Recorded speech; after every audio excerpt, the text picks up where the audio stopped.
baru saja mengkritik kawannya sendiri, rivalnya yaitu Joe Biden, dan mengatakan inilah sejarah Amerika Serikat yang terkelam. Karena Amerika Serikat sudah ditinggalkan oleh kawan-kawannya dan diejek oleh Iran, Rusia, dan lain sebagainya. Renungkan semuanya itu. Dan pengaruh Amerika Serikat di dunia internasional semakin melorot dan semakin merosot. Tuhan sanggup mengerjakan apa saja yang menjadi keinginan Dia. Manusia seharusnya tahu diri.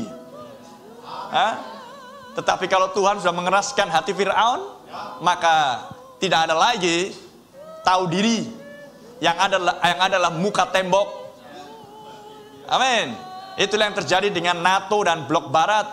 Ketika jenderalnya Inggris sudah berkata, "Hai NATO, mbok tahu diri dong." Tahu diri dong. Ketika pemimpin Jerman berkata, "NATO, janganlah serang Rusia." Paham? Mengerti yang saya maksudkan? Tapi apakah NATO tahu diri? Apakah Amerika Serikat tahu diri? Tidak. Tuhan keraskan hati mereka. Karena mereka sudah mengeraskan hati dengan menolak pesan di zamannya. Seorang nabi sudah dibangkitkan di Amerika Serikat. Dan bahkan sudah diproklamirkan di Kongres. Di DPR MPR-nya. Ada seorang nabi abad 20. Amin. Dan sudah 60 tahun yang lampau hal itu diproklamirkan. Dan bahwa foto tiang api di atas kepala Nabi Branham ada di Gedung Putih. Amerika menjadi saksi lawatan Tuhan di akhir zaman sesudah Israel kembali ke tanah airnya. Tetapi lihat, Amerika tetap keras kepala bersama dengan sekutu-sekutunya mencoba untuk memerangi seorang yang diurapi Tuhan. Amin. Sama seperti Tuhan mengeraskan hati Firaun adalah untuk kebinasaannya. Amin. Terpuji nama Tuhan. Itulah sebabnya pelajaran bagi setiap individu.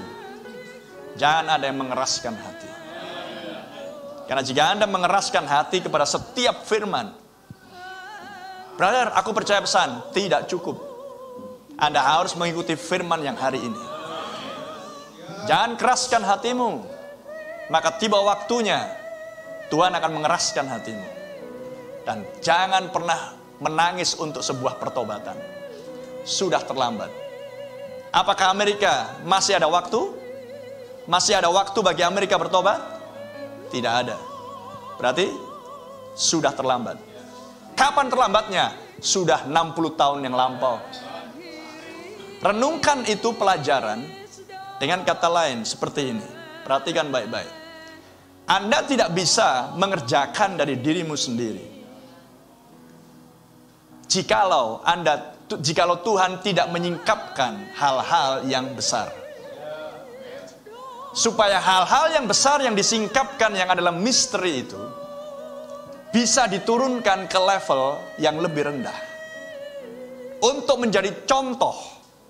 Amin. Supaya diterapkan untuk individu yang adalah level yang paling rendah. Ada amin? Jadi jangan dibalik. Ketika Anda di level yang paling rendah individu, melihat segala sesuatunya seolah-olah sudah sesuatu yang perkara besar. Itu namanya mendramatisir. Paham?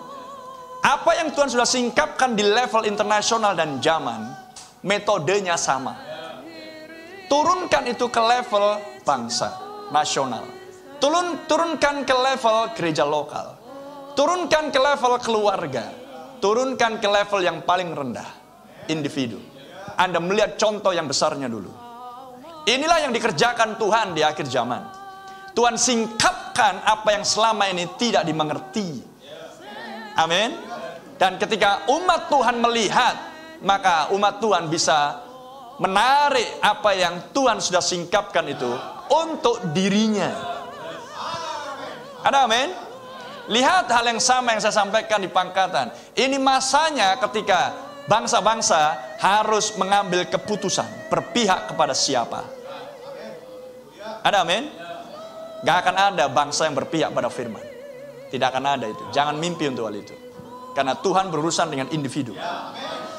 Tuhan tidak berurusan dengan bangsa. Nanti setelah mempelai wanita naik, Tuhan berurusan dengan sebuah bangsa. Sebuah bangsa, yaitu adalah Israel. Sekarang Tuhan berurusan dengan individu. Tapi Anda harus melihat dengan pola yang sama kepada yang di atas Anda. Dan turunkan ke level individumu. Bangsa-bangsa sedang memilih. Bangsa-bangsa harus mengambil keputusan. Amin. Karena hanya ada dua blok, barat dan timur. Renungkan itu. Ketika sebuah negara pemimpinnya memilih dengan keliru, siap-siap dilengserkan. Karena blok barat, amin, yang dikuasai oleh Isabel memiliki kekuatan untuk menaikkan dan menurunkan siapa yang dia mau menjadi pemimpin di negara yang tertentu. Bahkan di negaranya sendiri, mesin pemilu pun dicurangi. Bisa nangkap? Lihat yang berlangsung di Pakistan 2 minggu yang lampau, ketika pemimpinnya menolak Amerika Serikat membeli gandum dari Rusia. Tidak lama kemudian dilengserkan. Dan apakah itu sesuatu yang baru? Tidak. Sudah bertahun-tahun lamanya. Sebelum tahun 2022. Dia punya power, dia punya kekuatan. Dan siapa yang mengerjakan semuanya itu? Lucifer. Roh-roh jahat. Mengerti? Apa yang berlangsung di Madagaskar tempo hari? Dulu hal yang sama. Dan Anda bisa melihat di banyak negara dan semuanya ada di dalam meterai-meterai yang tersingkap. Mengerti? Turunkan ke level individumu. Jika sebuah bangsa berpihak kepada satu bangsa manapun, jika bangsa yang satu tidak suka akan dilengserkan. Tapi jika Anda berpihak pada kerajaan Allah, siapa yang akan bisa melengserkan Anda?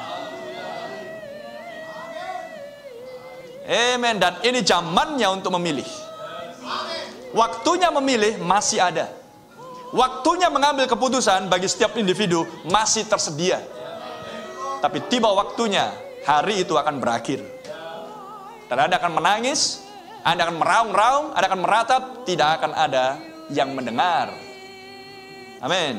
Selain kegemparan dan kebinasaan akan melanda. Renungkan semuanya itu.